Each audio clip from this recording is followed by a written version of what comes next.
All right, without further ado, I don't have to introduce them, do I? Because you know them. And so I want to get back up Dr. Aric Sigman, and he's going to talk about the Spoilt Generation. Let's welcome him. Thank you. Thank you very much. Right, I'll start off with some of my travel photos, which I've been dying to show you, only in that I'm trying to make it clear. I have, obviously, concerns about the sense of entitlement that a new generation of children and young people have. And my views are based not just because I've looked at academic studies. I looked at about 131 studies for my book, The Spoilt Generation.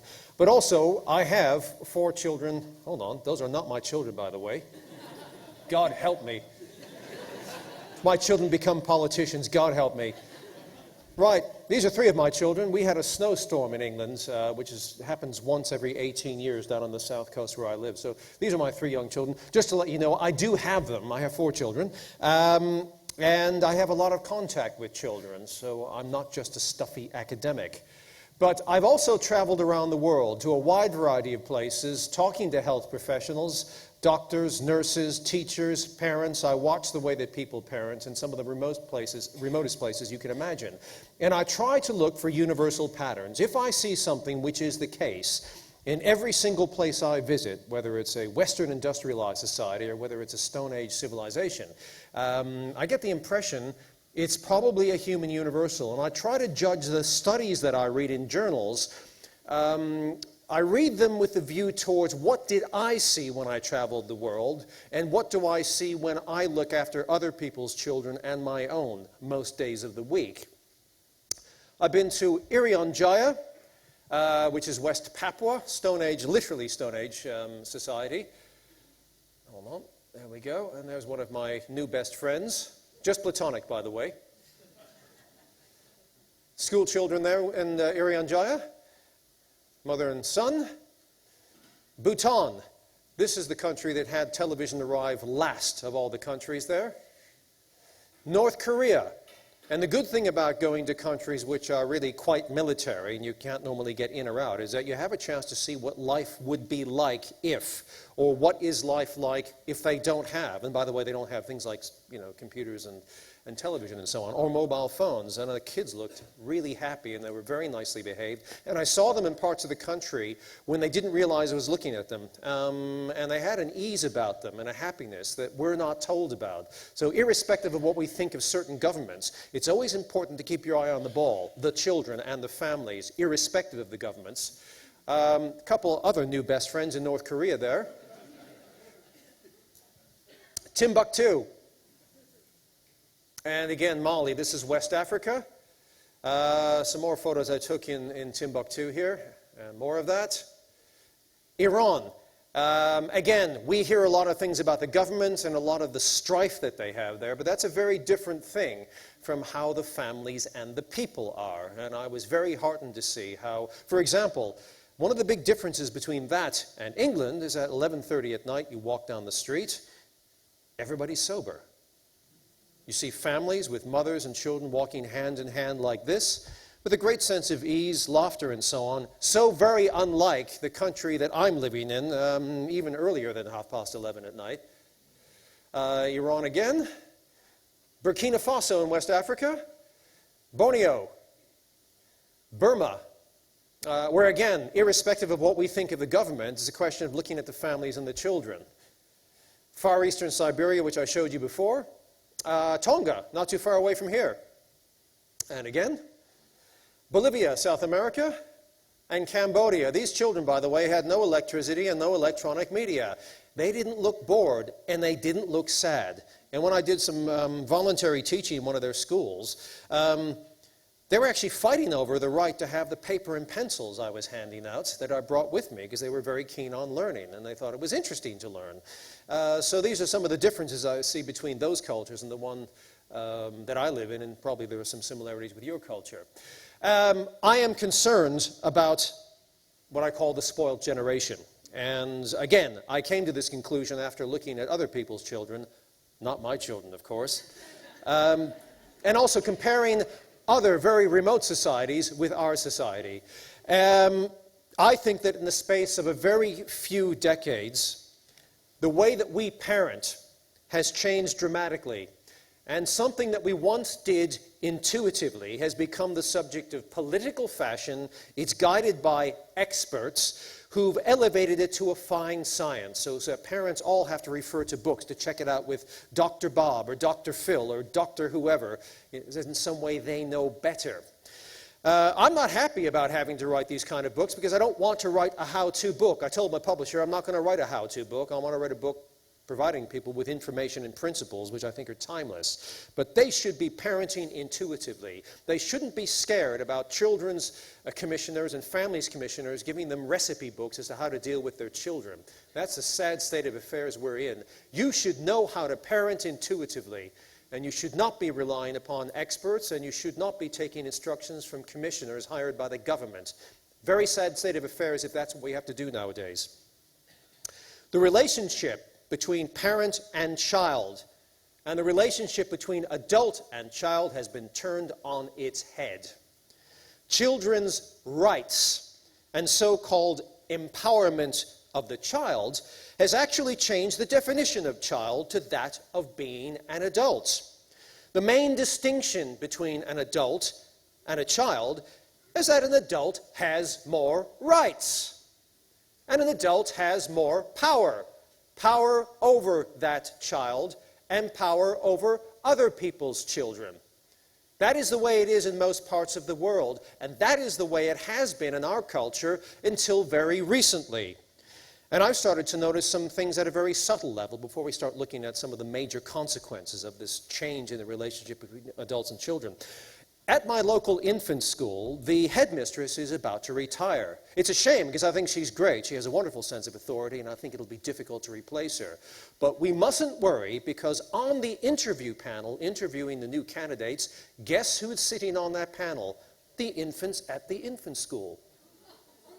This is now becoming quite standard in Britain, because their opinion should count in a big way. These are the subtle, rather insidious ways in which the parent or adult-child relationship is just starting to turn like that. I, by the way, happen to be an honorary schoolgate mom, as we call them in England. And I have a good chance when I take other people's children to the playground along with mine, and I also take them to school and hang around the playground. I listen to modern parents who, when they say no, they say it almost with a sense of apology in their voice and a lack of conviction. It's reeking of acquiescence. And I'll just give you an example. Instead of saying, Bob, no, we've talked about this, Bob. We all know a couple of decades ago it'd be, Bob, no.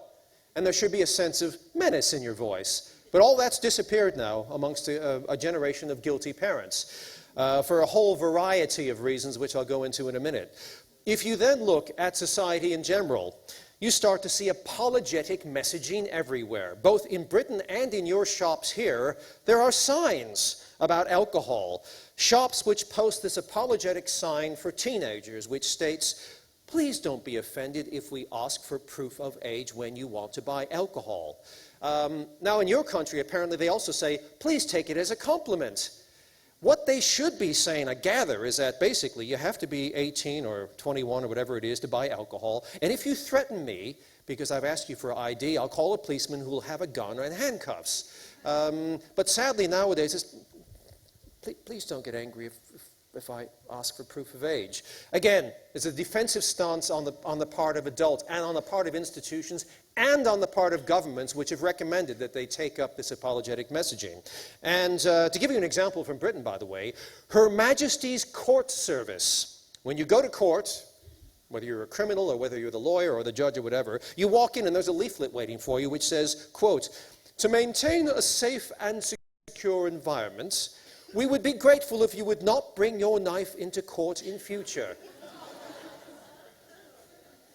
So I started to see the messaging everywhere, and I thought, I'm going to write a book. This has got me rather irritated.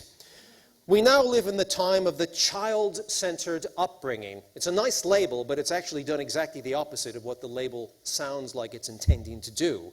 We respond to what the child's interested in, not in terms of what is in the child's best interest. And I believe that over here, and as well as in other countries, you end up with families and children's commissions who state as part of their mandate that they're raison d'etre is to promote, quote, positive parenting. Sounds nice, it's got a nice flavor to it, but any of you who are actually parents realize that parenting isn't positive and it isn't negative. It involves both of those things. It isn't all carrot and it's not all stick. But the message it gives across in terms of inappropriate messages is that the definition, by the way, it's where good behavior is encouraged and rewarded. And there's no mention of what you do about the not good behavior. That sometimes the consequences are not positive and they're actually negative. And you actually have to use negative reactions to negative behaviors. It isn't just a question of only rewarding the good behaviors and accentuating the positive. It's also a question to, unfortunately, have to confront the negative. And this is not culturally trendy at the moment. But these are the kind of concepts that are being put out in terms of family institutions in many different countries nowadays. Good parenting involves what scientists call, when they condition mice and rats, differential reinforcement. And what that means is that you use positive reward where possible, and you reward the good behaviors, but you also have to sanction the bad behaviors. So again, parenting is neither positive nor negative, it's just parenting. And I'm afraid we can't just accentuate and accept the good flavors of parenting, because parenting also involves some flavors which don't taste that good. And if you don't like that, don't have kids. Simple as that. One of the other things we're told is that disappointing our child, who then cries, is destructive in some way. That we have to avoid disappointment and at all costs avoid tears. We're told about a more democratic form of parenting where we're best friends with our children. Oh, my daughter's my best friend. Sounded cool in the 1990s. People bought it. How the hell can your 3-year-old daughter be your best friend? That's why you're called mommy and she's called daughter, I thought. But apparently, no, this isn't the case anymore. I'm not going to bother going into the definition of parent and child because I think we all know it. But this kind of comfy terminology has started to permeate the relationship, the political relationship between parents and children and adults and children. And I'm not saying we shouldn't be loving, warm, and sensitive and friends with our children or friendly with our children. But that's not the same as saying I'm my daughter's best friend. When they're older, maybe another matter, but not for growing children. Also, there's a certain dislike of hierarchies, because hierarchies reek of someone having more power and someone having less power. And in a country like Britain, for example, where they're striving for the classless society, they really hate hierarchies. It reminds them of upstairs and downstairs. And once you have somebody upstairs and somebody else is downstairs, then you have a slave-master relationship. They don't like that sort of thing, so everybody's equal. Just equal but different, but everybody's equal. When you're a parent and the child, the parent is not equal to the child and shouldn't be. They should be superior in terms of authority, and that's the end of the matter. No more of this comfy speak trying to erode that dividing line between children and parents. And concepts like compulsion, making your child do something they don't want to do, is really politically incorrect. It's all by persuasion and distraction. Never by, basically, you're going to do it because I said you're going to do it because it's time to go to bed, and that is that. That ain't trendy talk nowadays. Boundaries are considered restrictive. Consequences and things like discipline have negative connotations nowadays. We can talk about smacking in a minute. We might even give a demonstration. Any volunteers? The result of all of this is that we have a generation with their American baseball caps, I'm sorry to say, when I travel halfway across the world to see something different, is you got to earn my respect. You, the adult, you got to earn my respect. That's what you're getting nowadays. And what used to be a universal hierarchy, the things that I saw when I traveled around the world from North Korea to Bolivia, where the one universal hierarchy, the one chance you have to be important at some point in your life, and more important than somebody else, is just as you grow older. It's a natural democratizing process which happened in most traditional societies until things started to change more recently. Predominantly due to electronic media, which made youth culture more important. And so that natural civilizing process, whereby we naturally deferred to people who were older than us, has dissolved away in favor of an inversion of all of that, where in fact, people with gray hair have got to kiss the asses of people who are young and trendy with baseball caps. This isn't good for any society. It removes that second democratic process, and it also orders and civilizes a society and certainly helps our children. That's now been swept aside in favor of something better. And by removing boundaries and retreating from authority, we adults, it seems, have failed our children. We've robbed them of their supporting structures with the help of trendy governments in many different countries. And the result is our children, right across society, rich and poor, are spoiled in ways that go far beyond materialism. They've been given so much in terms of legislation, rights, and experience, and yet they're suffering unimaginably with rates of child depression, underage pregnancy, child-on-child murder, obesity, and preteen alcoholism, the highest since records began. It didn't work. Indulged children are deprived. And the prevalence, for example, of just a few examples of the really nitty-gritty evidence that children are not happier since we so-called empowered them. We've actually disempowered them. It hasn't worked, and the statistics are a very sorry state of affairs to have to read. Just a couple of highlights here from Britain. The prevalence of many mental health problems has doubled since the 1970s. 1 in 10 children, that's now more than 1 million in Britain, has a clinically recognizable disorder such as depression, anxiety, anorexia, or severe antisocial behavior. British children are more likely to get drunk than those of any other country. And children between 12 and 14 years old, the number of rehabs in 1 year has gone up by 62%. For the older children, sort of the 15-year-olds, it's only gone up by 40% in a year.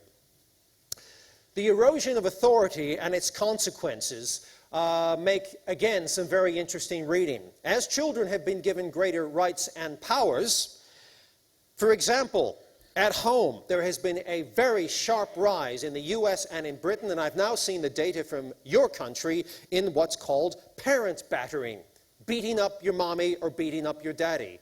And you're actually finding adolescent girls punching their mothers in the face, breaking their glasses, and then kicking them down the stairs like that.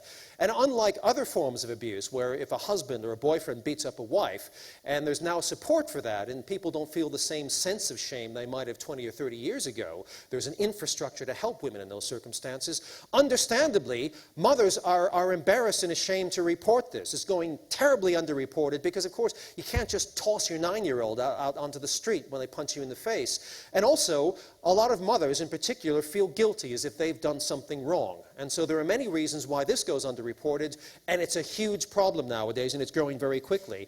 Interestingly, one of the explanations, a 25-year study in the US, quote, parental permissiveness is shown to be a significant factor in parent abuse. So again, a lack of boundaries and a lack of authority, the parenting style is directly related to the likelihood of you being punched in the face by your own kid, just to interpret the data a bit more clearly.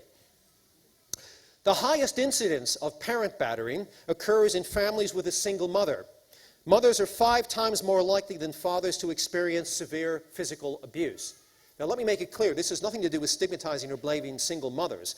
I'm just trying to point out who is vulnerable and why fathers shouldn't disappear. And the fact that we're told mothers and fathers are just the same. We now have genderless progressive parenting. Mothers and fathers are not the same. Fathers are physically bigger and they have menacing voices and they can smack harder. And it's not that fathers should smack harder. This isn't a recommendation for anybody to smack their children. What I'm saying is, children know by the size, and there's been studies looking at male voices and the effect, the evolutionary biology of male voices. There is a role in being a man, and there's a difference, particularly with adolescent boys. And this has been ignored because of political correctness. We don't have time to go into it. I think you know what I'm talking about. And it's always been interpreted when I come out with this is that, well, obviously this is designed to stigmatize single mothers. Well, a lot of mothers are single because the fathers left and we're not very nice. This has nothing to do with blaming mothers. It's to do with looking at who is vulnerable and saying that if you erode the authority of parents or you encourage permissive parenting styles, parents are vulnerable at actually being attacked by the children. Now, Another snapshot of this, there's a growing trend in nurseries, in preschools, of children 2 to 5 years old swearing at their carers, throwing chairs at them, and being violent, refusing to obey their nursery staff, and so on. The same is being found in early school, kindergarten and primary school. This is now happening at a younger and younger age. Insolent behavior and violent behavior towards figures of authority. There's also been a sharp rise in false and malicious allegations made by pupils against teachers. Now, none of us want our children to be sexually molested by their teachers. And there should be certainly protections built into this. But what's happened in Britain is that a lot of students realize, I just don't like you. I don't like the way you teach. Now, how can I get you out of the classroom for 3 months while your background is investigated? Oh, I'll say you touched my knee. And all the pupil's got to do now is to say, oh, he or she touched my knee. They're out of the classroom for months while the police investigate. They're often carried out in handcuffs. The children will see the figure of authority disempowered physically by the officials with handcuffs. They'll see it in the newspaper that somebody has been arrested. And they found in Britain, these are 2 separate studies, that three studies now, nearly 30% of school staff have now been the subject of a false allegation of misconduct by a pupil. 30%. Huge drop in the number of teachers wanting to teach. We're losing teachers all the time. They don't want to put up with this. And looking at the teachers' unions, they found this again and again and again. And a big study, one I think done by Parliament and a separate one, found that there were only 2% of the cases of allegations was there any evidence to support it. A very, very, very high proportion were simply made up by the pupils. And when the pupils were caught out and asked, why did you do this? They simply said, quite frankly, it's a really quick, easy way to get rid of the figure of authority out of the classroom. If I'm off at Mr. Johnson, all I need to do is to say, Mr. Johnson said this, or he looked at me like that, and out he goes. And also, the good thing is, you can't do much to me because I'm a kid, and I know it. And this is, the tail's wagging the dog, and what was intended to protect children, because we want to reduce abuse of children. All of us want that. But we also can't have a situation where we can't protect them as figures of authority because the pendulum swung too much the other way. So I am not suggesting that we shouldn't believe pupils when they've been genuinely sexually abused. That's not what I'm saying here. I'm giving you a snapshot about how some of these measures have been misinterpreted and certainly misapplied. Looking at simple concepts like respect. There have been studies showing, surprise, surprise, there have been rapidly declining levels of respect for authority figures, children believing that adults must earn their respect, and the number of children, for example, at 10 years old, convicted for violently attacking police officers has increased by at least 44% in the last 5 years in Britain. Looking at things like obesity and type 2 diabetes, it's linked to the degree of child autonomy and the discretion they have in terms of when and what they eat. These findings point to parental acquiescence to children challenging what is offered to them on a plate. And guilty parents saying, I haven't spent enough time with my kids, so if he's demanding this on his plate, I'll just give it to them. So guilt is now causing parents to, in fact, give away their authority and to comply with their children's demands. And it's making them fat, and it's going to make them die earlier than their own parents did in terms of lifespan. Now, I should define spoilt somewhat more scientifically. We traditionally think of the word spoilt as meaning something involving too many toys, too much money. But from aristocracy to underclass, children are now spoilt in ways that go far beyond materialism. We need a complete revision of what we mean by the term spoilt. The old model of having too many material goods is outdated. Today, it's often the result of deprivation, not excess.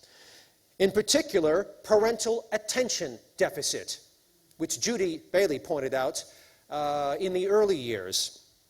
At the same time, deprivation increasingly means a child impoverished in terms of a lack of boundaries and authority afforded to them. So I say a child who is spoiled is a child who has actually suffered terrible deprivations. They don't have enough boundaries. They don't have enough authority. And they're not having enough attention, often, from their parents. And the result is being spoiled is a mindset. I deserve whatever I want, just because I want it. A child with less empathy and less sympathy, more interested in himself than other people.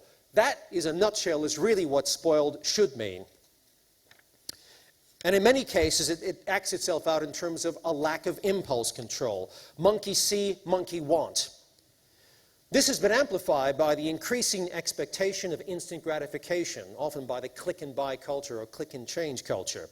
Another way of describing this, as I said, is a reduction in our child's impulse control. It isn't merely a case of a child wanting something nowadays. They want to get it, and more quickly than ever before. Now, we have to ask ourselves, how could this have happened? How and why did we end up with the little emperors that we have today? A term that comes from China. And by the way, the term I probably would have given the title of my book. There have been very big demographic changes. We have a generation of beholden parents. We've never had so many parents.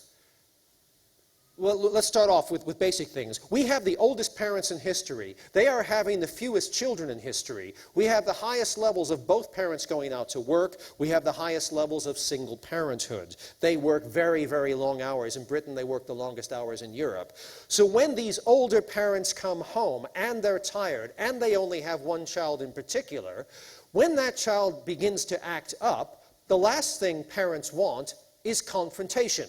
The last thing they want is to disappoint their one and only. And they're also tired.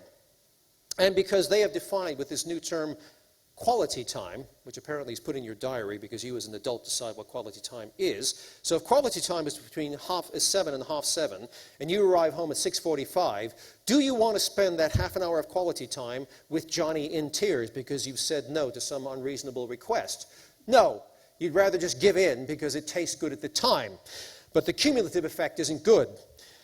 We also have parents, of course, who have got credit cards and credit that was never dreamt of before. Double income parents who give birth during a bull market, not during the last couple of years, by the way.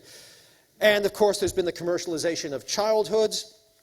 There's also a cultural reaction to the 1960s, where the baby boomers were rebelling against authority. And I'm one of them, by the way, and I've seen it happen, that authority, in the way it was practiced, authoritarian authority, was a bad thing. It didn't have the sensitivity that we have now. But there was a misunderstanding by a whole generation, a misunderstanding and a fear of being able to distinguish between being authoritarian as opposed to simply being authoritative. And there are huge differences between those two concepts. And somebody didn't understand the difference, so what they said was, let's throw the baby out with the bathwater. Anything with the word author in it, get rid of it, because it sounds like it's a bit fascistic. So we've ended up now with being best friends and negotiating with our children. We also have an issue of absent fathers.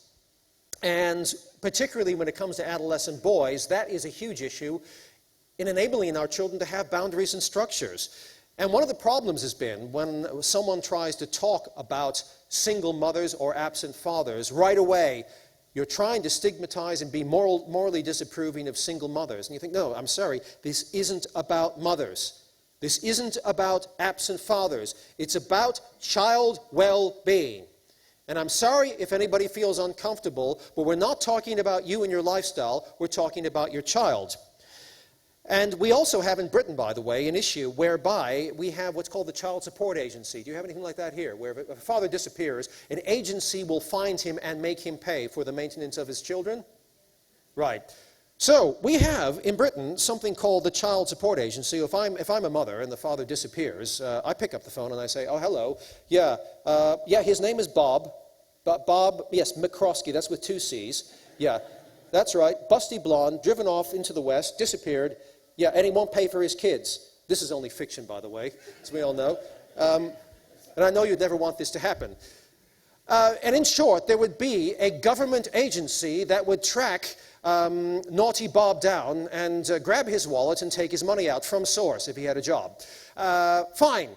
But interestingly, if that wasn't the case, and there was a father who had never shown any abusive tendencies, and there was an amicable separation or divorce, but for whatever reason, sometime after the separation and the divorce, the mother made it difficult for the child to see the father. Perhaps she had a new boyfriend or whatever, or wanted to move away from home.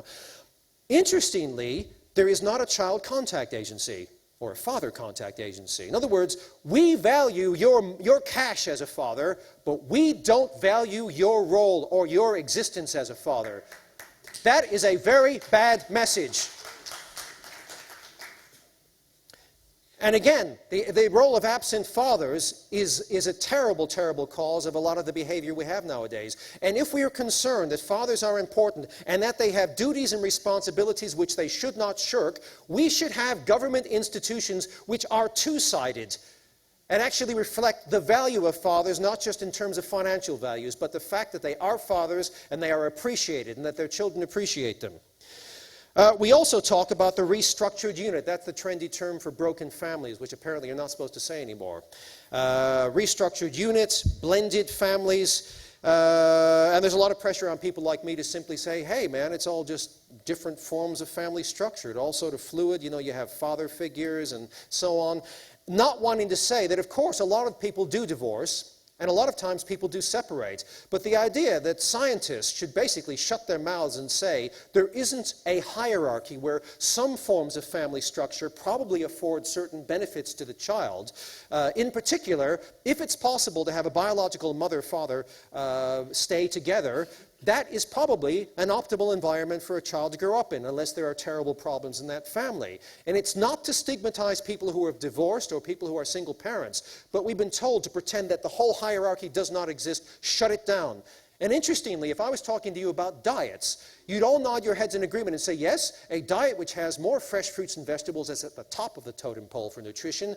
Those which have a lot of, I better not mention brand names, but fried chicken and hamburgers and french fries and milkshakes and candy down here is actually lower on the totem pole of nutritional, optimal upbringings. But interestingly, in terms of family structure, there is no hierarchy. It's all a flat, you can't compare them. They're all equal but different. Not true, and you all know it. No matter how uncomfortable. We also then get to, I think, New Zealand's favorite pastime, which is smacking debates. And I heard Judy, is Judy still here, by the way?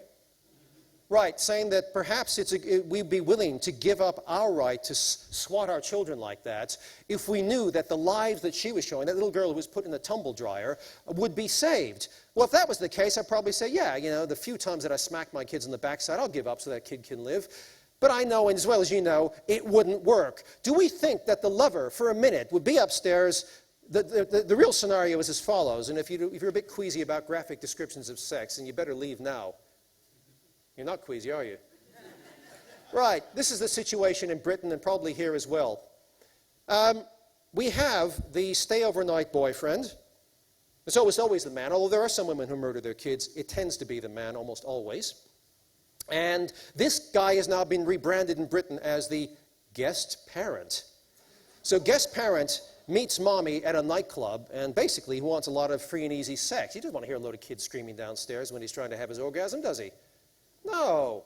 So he's upstairs, and yet again the kid starts crying downstairs while he's trying to have a good time with mommy upstairs. So he goes downstairs and says, I've had enough of that. Like this, storms down the stairs, goes like that. Hold on for a second. What would Sue Bradford think of this? I better look and see what the bylaw is on smacking. Now, hold on for a second. Oh, you must not smack your child, right, and don't express any anger. Oh, I won't kill the child then. You won't be going into the tumble dryer today. We all know that would have no effect. This isn't a recommendation that you should smack your children.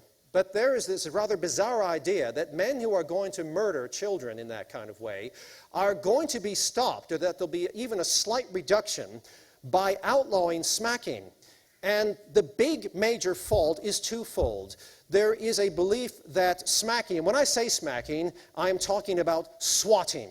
I'm not talking about punching or using an implement or smacking kids across the face like that. I'm talking about the way that most parents do it, and it's spontaneously and it's not thought about.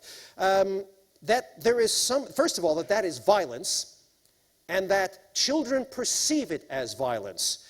And that's an adult concept. If your, for example, biological mother swats you on the backside like that in anger, the woman who changed your nappies and breastfed you, you are not going to interpret that as violence. I'm sorry. It is not qualitatively the same. And it's a shame that it's been interpreted that way. And I think worst of all is the idea, which many politicians have hidden behind, that basically a light swat like that is part of a continuum. the end of which is murder or a punch in the face, and basically saying that one is connected to the other. And by that logic, I give my daughters a kiss and tuck them into bed, and their bedroom door is closed. So here we go. We know that when little girls are sexually abused, it's usually in a bedroom with the door closed. It's usually by a man. So by that logic, in order to reduce the level of girls being sexually abused by their fathers, the best way to do it is for the majority of us fathers to give up the right to tuck in our daughters and give them a kiss. Because that kind of intimacy is part of a sexual continuum, which starts with tucking your daughter in and then getting an erection and raping her later on. Now, we all know as fathers, it's an absolute load of garbage. It just isn't true. And I'm sorry to sound rather angry and emotional about it, but I do feel that what this kind of legal maneuver says to parents is that, in short, we don't trust you instinctively to know the difference between a smack on the backside and a punch in the face. And that is far more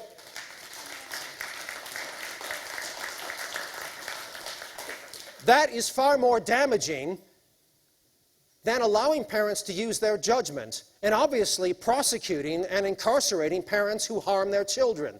We all know the difference, and parents on the whole know the difference, and sadly we all know that laws that stop you from going like that are not going to stop fathers from going like that. It doesn't work that way. Laws telling fathers or husbands that you shouldn't murder your wives because it's illegal and it's really not very nice anyway, doesn't stop husbands from murdering their wives. It doesn't quite work that way, sadly.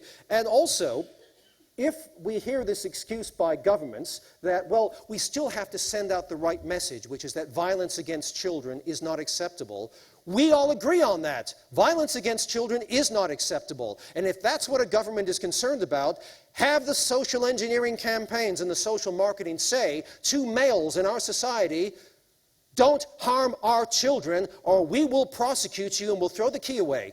Don't harm our children. Be very direct about it and be specific about it. But outlawing mothers going like that, seeing mothers in handcuffs for swatting their children on the backside, is a bizarre and fetishized view of what swatting or smacking is for most parents. And I'm sad to say that when I see the people who are most vociferous in this kind of debate in most countries, they are people who were abused as children. People who have had very unfortunate backgrounds themselves, with husbands who have beaten them, or fathers who have raped them, or fathers who have done both of those things to them, and have developed a fetishistic view of what a smack on the backside is. As you probably know from the politicians and where I live, they're rather keen on this sort of thing sometimes for reasons that I've never been fully able to understand. But the point is, you can see it can become fetishized. And for most overworked mothers and fathers who come home or their child's going to touch a hot burner, there's no fetishistic nonsense about it. You just go like that. That's the end of the matter. Putting handcuffs on parents for that is absolutely mad. And again, not trusting us is actually quite dangerous and not good for children. Right, let's move on to, I think Judy talked a bit about daycare. There has been a huge increase, worldwide about a 400% increase in institutional daycare in the last 10 years. And it's interesting, there was a study out the other day in the New Zealand Herald. Go back to work, Mom, it's okay, study says. And it says here, it found that mothers going back to work during the first year, there were some significant advantages. An increase in the mother's income and her well-being, and then her greater ability to pay for better quality daycare. So these are the kind of justifications. I'm trying to tell you whether you should send your kids to daycare or not. I'm saying we should have an honest discussion about it, even if it's uncomfortable. So again, we've moved on. Our working lives have changed. We have two people working in households. We have single mothers who simply have to work, and that's the way it is. But they have a right to make informed decisions. And government should be helping them financially, appreciating them as mothers, and putting their money where their mouths are. So a couple of things that seem to go missing in a lot of these discussions about daycare. There was no mention in this latest study, which has been all over the world, about, okay, Mom, you can go back to work, because our study, it's funny how there was no talking about the changes in the children's physiology, because that's uncomfortable. They don't like that. Children's elevated cortisol levels at daycare. Judy was saying to you, at all costs, avoid raised cortisol levels, even in the fetus, because it can change their behavior thereafter. Isn't it funny? Nobody's concerned about raised cortisol levels at daycare, because that interferes with adult rights, doesn't it? Mommy's right to work and express herself. And that's politically incorrect to say, because what's happened is that women's rights, and men's rights, but particularly women's rights, I'm sorry to say, has been wrongly misinterpreted in terms of the whole issue. Sorry, I'm just going to get this down here. It's been interpreted in terms of child well-being. The two have been mixed together. And there's been a bit of a distortion in terms of what this actually should mean. So, for example, this study right here, a review of 9 studies found, I'll quote, "Our main finding was that at daycare, children display higher cortisol levels compared to the home setting.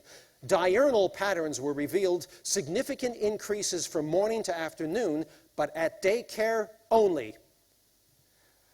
The effect of daycare attendance on cortisol excretion was especially notable in children younger than 36 months. That's under 3 years old. We speculate that children in daycare centers show elevated cortisol levels because of their stressful interactions in a group setting. As Judy was saying, there are benefits to having a low ratio of face-to-face contact, not a group of faces around you at the same time. Interestingly, some scientists then wanted to say, well, what does this mean many years later? 12 years later, when the kid is 15 years old, a study involving 9 different institutions concluded child care experiences in relation to functioning. Now, this is the description of the study. Very complicated what they're looking at. The hypothalamic pituitary adrenocortical axis over the long term. And here are the results right here. Cortisol levels are abnormal 15 years after a child attended daycare, regardless of the quality of the child care facility, regardless of the child's gender or ethnicity, regardless of the family's income level, regardless of the mother's level of education, or regardless of the sensitivity of the parents which they exhibited towards the children as teenagers. It's thought that these children may be more prone to stress in their teen years. This is uncomfortable reading, and I want to know why we can't have an informed discussion, why this is considered uncomfortable, and why I keep being told. By the way, I went to a conference in London last month where I was told by an extremely well-known child development academic. She took me aside afterwards and said, "You shouldn't show these slides to large groups of people. They might get the wrong message." And I said, well, what is the wrong message? And she couldn't quite articulate it, but she basically said, you know, just it upsets people, don't show them this. This is the kind of political environment that academics have to mix in. There is pressure on us to keep our mouths shut and to not show these things. And it's time all of that stopped. And again, this is not a question of telling women what they should do. Let me make this incredibly clear.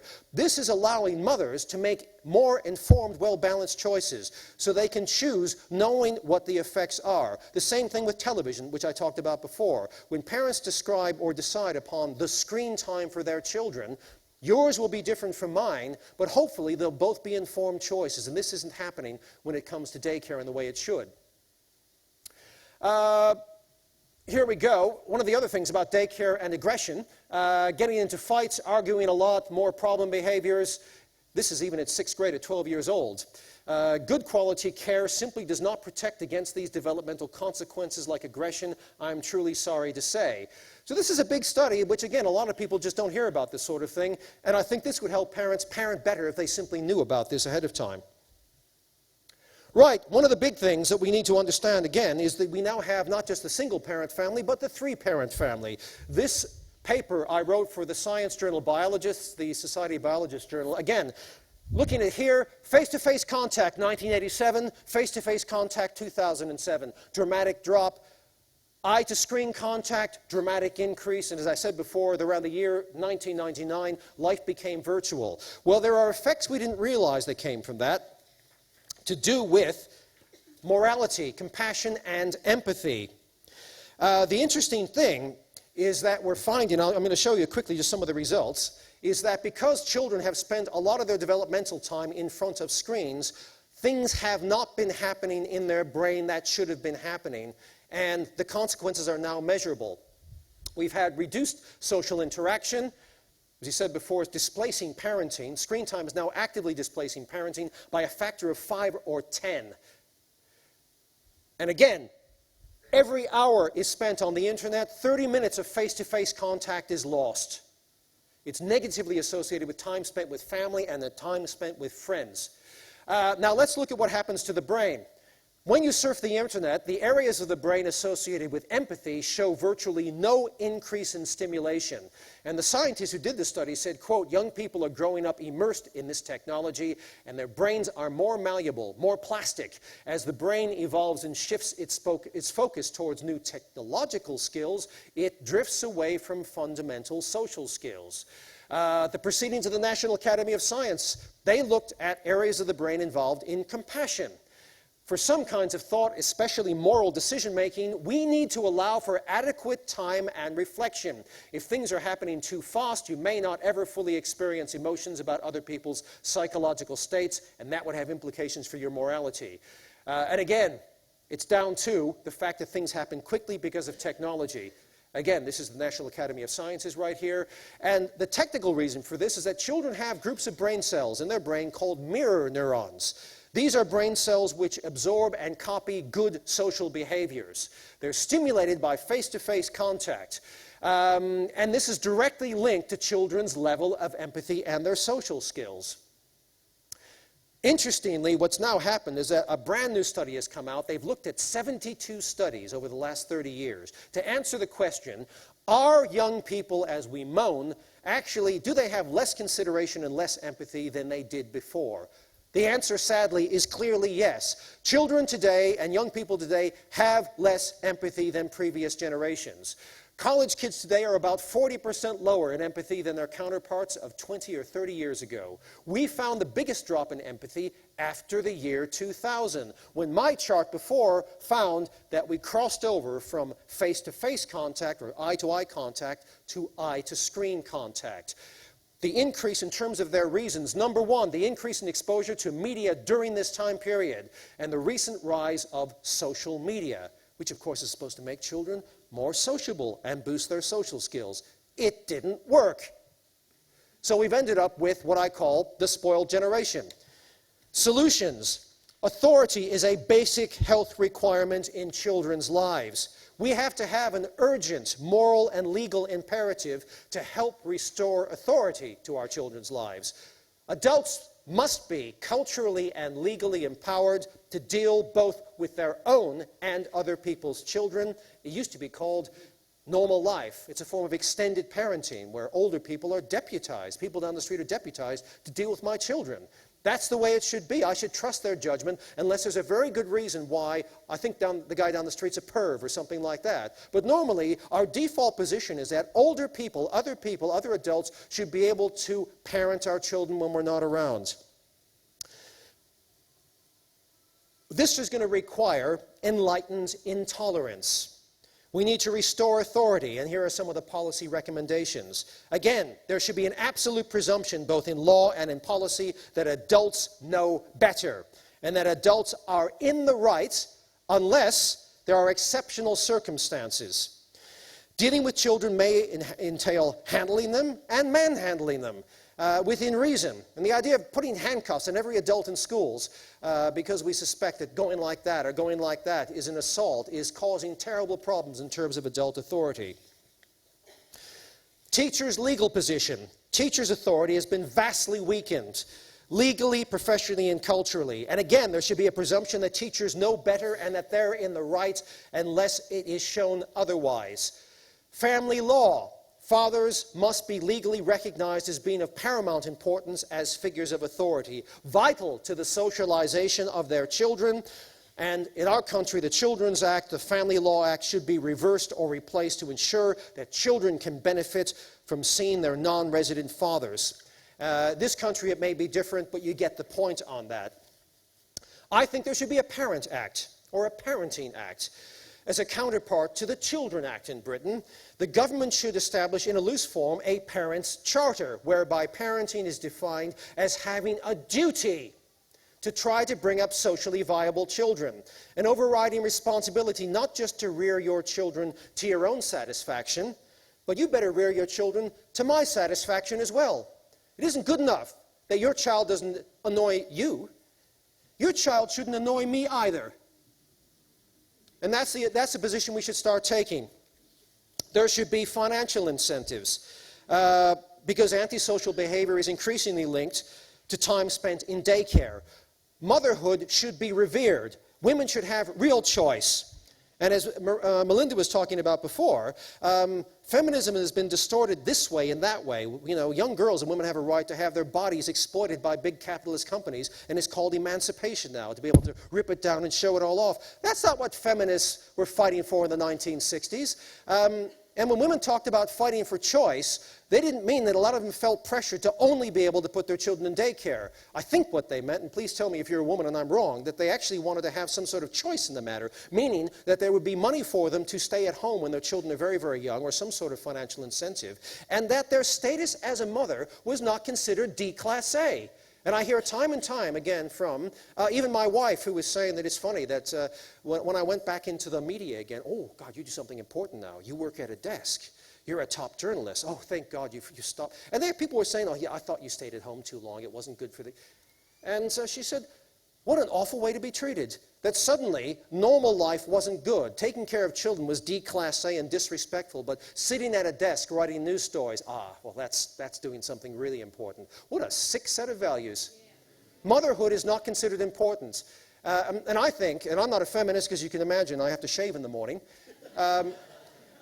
if I was a woman and I was fighting for rights, I would say, you had well better respect me for being a mother. I had to sacrifice a career and many other things for many years, and you should put your money where your mouth is as a government and a society and give me a real choice instead of treating me like I'm a second-class citizen.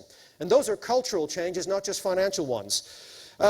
Just a couple of other things. Apprenticeships, which have now gone by the wayside, which teach young men not just a skill, but it would teach young men how to be men. One of the second things that boys learn when they're apprentices, they hear the banter from men who hold down jobs, who are responsible, and they learn secondary lessons in how to be civilized men. How not to spoil your child, I could go on and on and on about that, but one of the main messages for parents really is that if you feel guilty because you work too long and you come home late, you can't make up for that by tolerating unacceptable behavior. The currency transaction doesn't work that way. You have to own your own guilt. It will not improve matters by allowing your children to do what you don't really feel comfortable about anyway. There should be a freedom of censorship, a reduction in the commercialization of your childhood. Stop the messages from getting into the bedroom. And do the sort of things that Melinda is doing herself. Make a huge fuss about the things that you think are bad for your children. Censorship is fantastic for children, but there's a dirty word now because we wrongly impose our adult view of censorship onto the fact that children need us to filter their information, both in terms of stopping it from being broadcast and published to begin with, but also, even if it is, we have to stop the messages from getting into their brains and into their bedrooms. And that's our responsibility as parents to do that. Also, the issue of not being best friends. Best friends are worst enemies, and just being able to say no. Look in the mirror and practice it and mean it. Convince yourself that you mean it so it sounds genuine. And remember, disappointing your child is often very good for their development. And as their parent, you can say, do as I say, not as I do. I say this to parents all the time when I talk about alcohol. And they say, well, you know, they see us drinking at the table. And I say, well, you can have sex in the doggy position. You can do anything you want. It doesn't mean your kids can do it. You can't say, well, I can do it, so you can go upstairs with your boyfriend and do it. No. You are a parent, and the definition is you have more power than they do, which means you can do things that they cannot do, and that's fine. Do as I say, not as I do. If you start to list all the things that you can do privately in your bedroom, or publicly in your house, or driving your car, there are a lot of things that you can do which your children cannot do, and you would not let them do. And you should feel comfortable simply saying, I'm a parent, and that's why you can't do it. Get your backbones back. Limit their choices, pull rank. I'm an adult, I'm your parent, end of story, and feel comfortable about it. You have a right. Stop focusing upon children's rights. Their rights are to have an authoritative parent back in charge again. Construct boundaries. They need this framework to make them feel secure, and at least to give them something to rebel against. If you don't have boundaries, you frustrate them. They feel less secure. And in terms of self-esteem, don't feel you have to praise or accept everything your child does for fear of lowering their self-esteem. It's good for our children to learn to deal with some constructive criticism if they know we love them and we praise the constructive things. If you praise them all the time, it really renders it meaningless. Spend more time and less money with your children. And I feel ultimately that as parents, grandparents, teachers, and policymakers alike, we can redress the status quo, we can redefine our roles, get our backbones back, and have a joined-up approach to parenting, with extended parenting going on, realigning the adult-child relationship. And in so doing, we will cultivate better behaved and happier, more secure children, who will, in turn, hopefully cast off their reputation as the spoilt generation. Thank you very much.